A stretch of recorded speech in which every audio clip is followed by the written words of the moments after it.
Hello everyone, আসসালামু আলাইকুম। আজকে আমি আপনাদের সঙ্গে শেয়ার করব চিলি পটাটোস বা পটাটোস ওয়েজেস। খুবই সিম্পল একটা আলুর রেসিপি। এটা করতে খুবই সহজ, সিম্পল কিন্তু খুবই টেস্টফুল একটি রেসিপি। এটা আপনারা সকাল বা বিকেলের স্ন্যাক্স বা টিফিন হিসেবে ব্যবহার করতে পারেন বা বাচ্চাদের স্কুলে টিফিনও দিতে পারেন। তো এখানে আমি রেসিপিটার জন্য প্রথমে ৩টে মাঝারি সাইজের আলু নিয়েছি এবং আলুগুলোকে এভাবেই কেটে নিয়েছি। আমরা মাছ রান্নার সময় আলুগুলো যেভাবে কাটি, আমরা ওইভাবেই আলুগুলো টুকরো, টুকরো করে কেটে নেব স্লাইস হিসেবে। তো আলুগুলো আমি খুব ভালোভাবে ছুলে ধুয়ে কেটে নিচ্ছি এবং কাটার পরে আমি আরও একবার ধুয়ে নেব। ধোয়ার পরে আমি এগুলোকে সিদ্ধ করতে দেব। আমি একটা পাত্রে জল নিয়ে নিয়েছি আলুর পরিমাণ মতো এবং সেটাতে আলু দিয়ে দিয়েছি এবং এর উপরেই দিয়ে দিচ্ছি পরিমাণ মতো লবণ। আমি আলুটা 5 থেকে 6 মিনিট সিদ্ধ করব। সিদ্ধর পরে আমি ওভেনটা অফ করে দেব এবং আলুটা জল ঝরিয়ে সাইডে রেখে দেব। এরপরে আমি নিয়ে নেব আলুর জন্য তৈরি করব পুর। এখানে আমি নিয়ে নিয়েছি 4 টেবিল স্পুন ময়দা, নিয়ে নেব 2 টেবিল স্পুন কর্নফ্লাওয়ার আর নিয়ে নেব হাফ টিস্পুন লবণ। আপনারা আপনাদের স্বাদ মতো লবণ দেবেন এবং নিয়ে নিচ্ছি গোলমরিচের গুঁড়ো হাফ টিস্পুন আর কাশ্মীরি লাল লঙ্কার গুঁড়ো নেব আমি 1 টিস্পুন। এগুলো সবগুলোকে আমি খুব ভালোভাবে একসঙ্গে প্রথমে এইভাবে মিশিয়ে নেব। এরপরে আমি অল্প অল্প করে জল ব্যবহার করব। আমি এখানে প্রথমে দিয়ে দিচ্ছি হাফ কাপ পরিমাণ জল, দিয়ে আমি খুব ভালোভাবে একটা ব্যাটার তৈরি করে নেব। এখানে এক্সট্রা কোনো মশলা আর আমরা ব্যবহার করব না। দেখা পাচ্ছেন খুব অল্প মশলা ব্যবহার করব আর এটাতেই খুবই একটা টেস্টফুল আলুর রেসিপি তৈরি হয়ে যাবে। তো ব্যাটারটা আমি খুব ভালোভাবে ফেটিয়ে নেব এবং দেখা পাচ্ছেন আমি এবার সিদ্ধ করে রাখা আলুগুলো অল্প অল্প করে ব্যাটারটার উপরে দিয়ে দেব এবং আপনারা ধীরে ধীরে আলুগুলো দেবেন, যাতে যেহেতু আলুগুলো সিদ্ধ করা আছে যেন আলুগুলো ভেঙে না যায়। তো ব্যাটারটার উপরে আলুগুলো দিয়ে আমি খুব ভালোভাবে এটার গায়ে ব্যাটারটা মাখিয়ে নেব। আপনারা দেখা পাচ্ছেন খুব ইজিভাবেই আমি এই রেসিপিটা তৈরি করে নিতে পারবো। তো এখন এগুলোকে আমি ভেজে নেব। তো চলুন এগুলো ভেজে নিই। তো আমি একটা প্যানে এগুলো ভাজার জন্য তেল নিয়ে নিয়েছিলাম। তেলটা গরম হলে আমি একে একে সবগুলো আলু দিয়ে দিয়েছিলাম। তো এক সাইড আমি ভেজে নেব 5 মিনিটের মতো।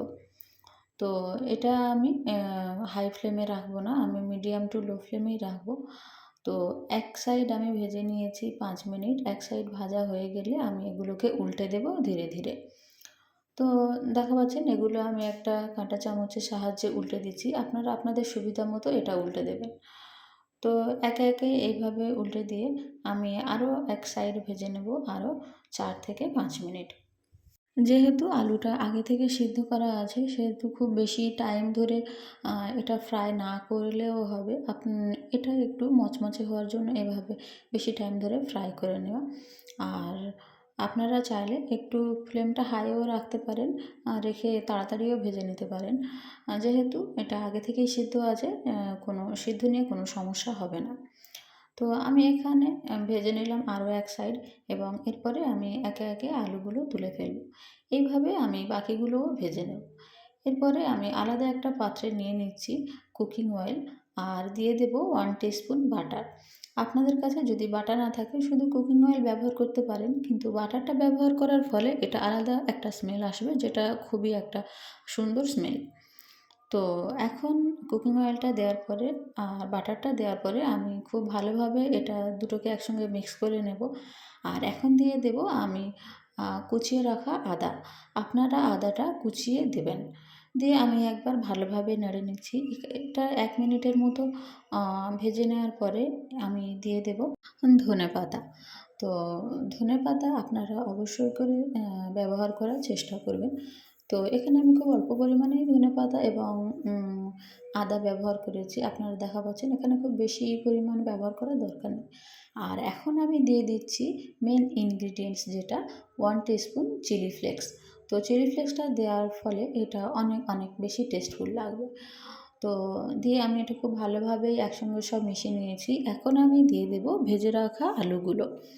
ভেজে রাখা আলুগুলো আমি এভাবে দিয়ে দিচ্ছি এবং আস্তে আস্তে করে আমি একবার ভালোভাবে নেড়ে নেব এবং হয়ে গেল চিলি পটাটোস বা পটাটো ওয়েজেস রেসিপি।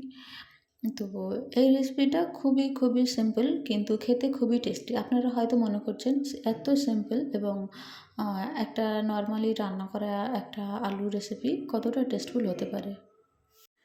আপনারা যতক্ষণ না এই রেসিপিটি বানাবেন আপনারা বিশ্বাস করতে পারবেন না এত সিম্পল একটা রেসিপি কতটা টেস্টফুল হতে পারে। তো অবশ্যই অবশ্যই করে এই রেসিপিটি বানিয়ে নিন এবং যারা একটু ঝাল খেতে পছন্দ করেন তাদের কাছে তো আরও বেশি টেস্টফুল লাগবে। তো এই ছিল আমাদের আজকের রেসিপি চিলি পটাটো। তো চলুন আজকে এই পর্যন্ত।